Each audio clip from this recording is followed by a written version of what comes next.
This is the first page of a letter of a handwritten complaint that I expect to file in the U.S. District Court for this District of Arizona sometime today.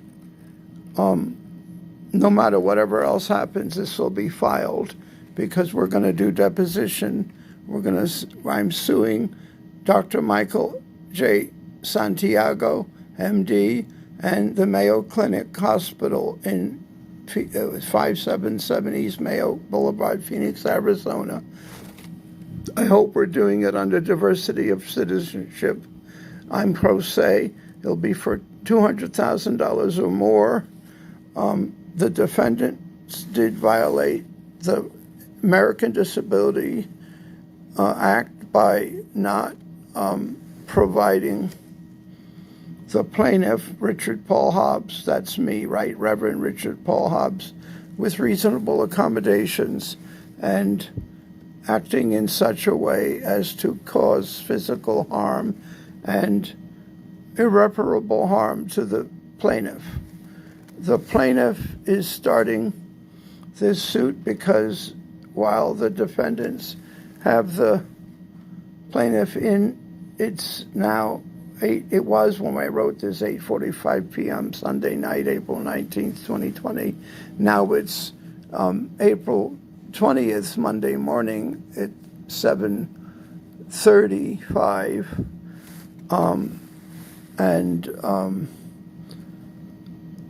in their custody, having removed a uniboot and not replacing it, which incapacitates and incapacitated the plaintiff. Dr. Santiago did not know the difference between a uniboot and a medical sandal and a uniboot. Having removed a uniboot and not replacing it. Dr. Santiago did not know what a potassium sodium pump was. Basic high school biology. On 4/15/20, the plaintiff, who's domiciled in Westchester County, New York State, went to Mayo Clinic Emergency Department to get a wet, damp uniboot removed and replaced with a new uniboot. The ED promised the plaintiff that if they remove the plaintiff's uniboot, they would replace them. Instead, the defendants, the Mayo Clinic Hospital, tried to coerce the plaintiff to allow them to amputate his foot. Then they put plaintiff into the hospital.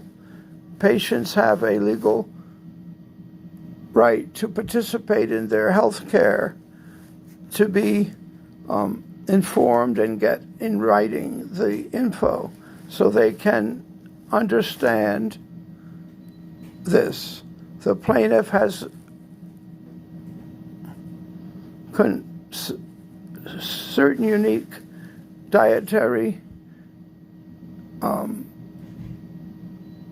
religious requirements that are tenets of his religion. The Mayo Clinic ignored the plaintiff's attempt to have his diet requirements met. The plaintiff asked repeatedly for 3 days, over a 3-day period, to file a grievance to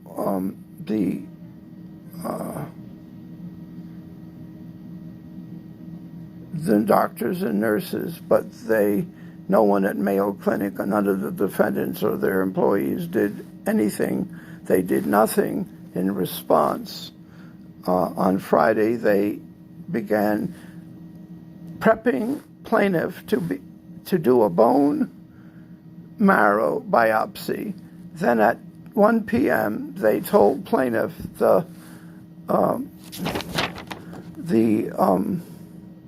they had mixed up him with another patient, and at 1 p.m. Dr.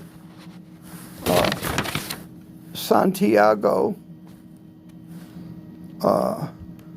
told Mr. Hobbs, the plaintiff, that he would be discharged on Saturday, the 18th of April at 10 a.m. And they would discharge plaintiff without ever replacing the uniboot that they had removed, from promising to replace it.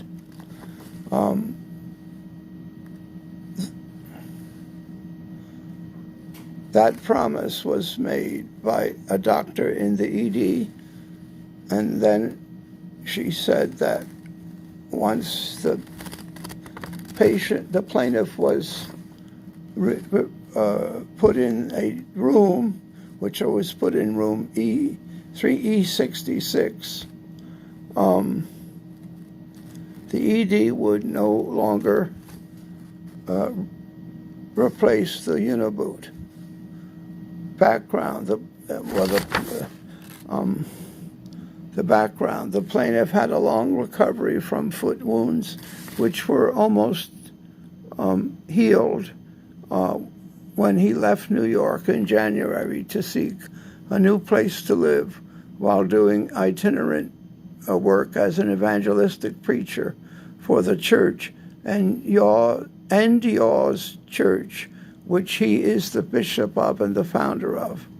In order for the plaintiff to be able to operate the handicapped accessible 20-year-old Ford van, which has a wheelchair lift on it, he was given by that vehicle by kind persons. He's too poor to have afforded it. They gave it to him, working but old, in order for him to get into that vehicle and operate it.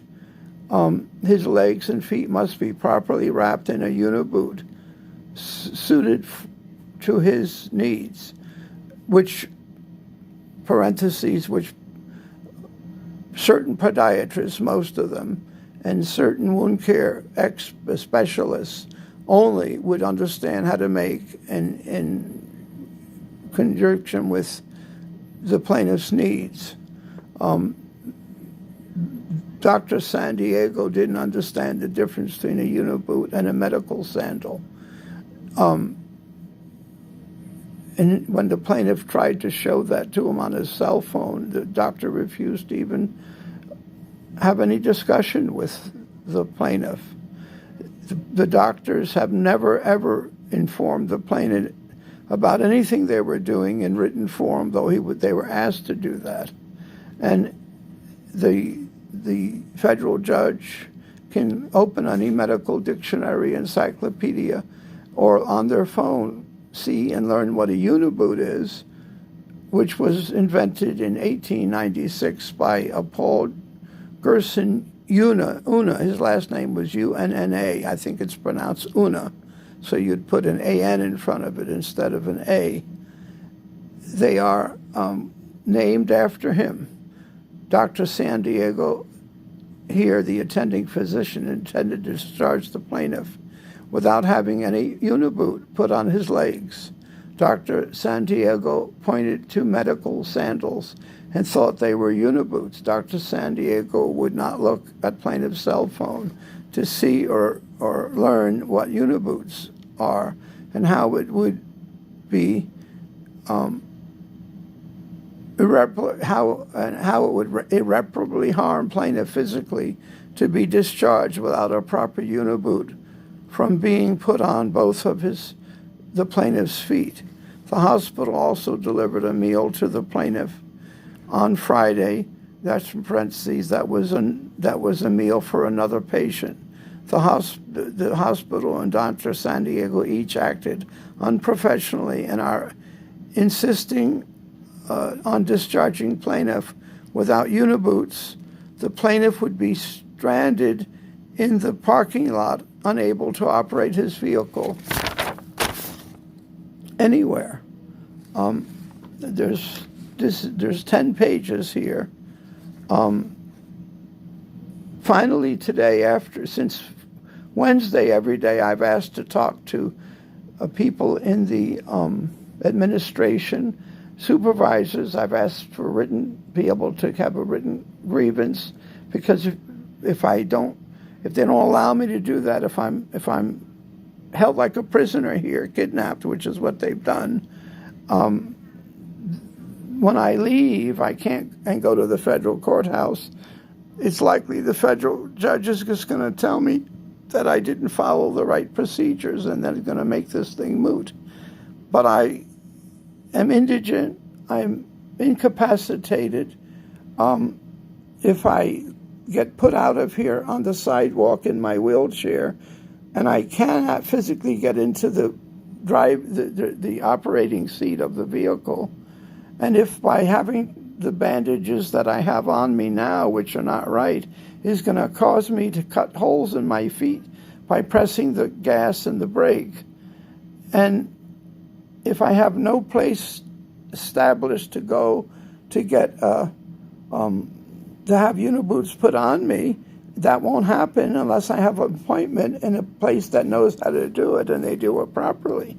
The reason I have a hole in my foot right now is because in January, when I left New York, the hole was almost gone. And along the way, every week, you have to change the uniboot. And along the way, there were 2 doctors and Medicaid paid healthcare providers who didn't understand what a uniboot was, how to apply it properly.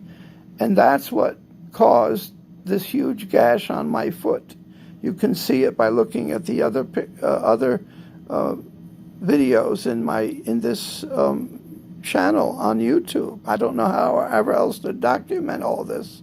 I've tried my best within my resources to document it. And the reason for this lawsuit is so that we can do deposition. And because this facility is like almost every hospital that we've been associated with, when a person's poor and indigent and they realize the doctors realize or don't realize or numbingly don't know, but they can just say, well, you need your foot cut off and amputate it, get paid for do that, and never be able to be held accountable, because it's what's going on. The medical community scams big time the United States public, the individual taxpayers, and they're committing fraud. But no individual's allowed to say it or prove it, even though they have evidence.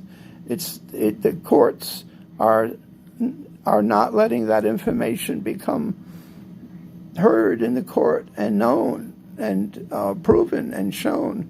And so at this point, no matter what they do, I hope if they don't put a uniboot on me, we're going to have pretty large medical financial damages against them. I am not able to receive any money from anyone. I'm poor. I was born poor. I'm going to die poor. I'm forced to be poor by the laws of my government. And only any money I might receive has to go into the special needs trust that was established so that the money could go in there and I could never use it, but that I could have equal standing in the law as do the children of wealthy people who can have millions of dollars in special needs trusts and still get all the Medicaid and Medicare and Section 8 and every other kind of governmental help that's available, and be deemed indigent and poor. Well, I am indigent and poor. I have nothing except for the money that we succeeded to get in New York from the city of New York in a special needs trust, but I'm not able to use it for anything because of the way it's set up. I set it up. There's a lot involved here, but the immediate need is that we need to expose and show and prove that what's happening to me is happening. This is supposedly the best hospital in the world. How is it possible that they're doing the things that they're doing to me and they don't realize that they're doing something that is not right? Okay, I hope this isn't too long. Thank you.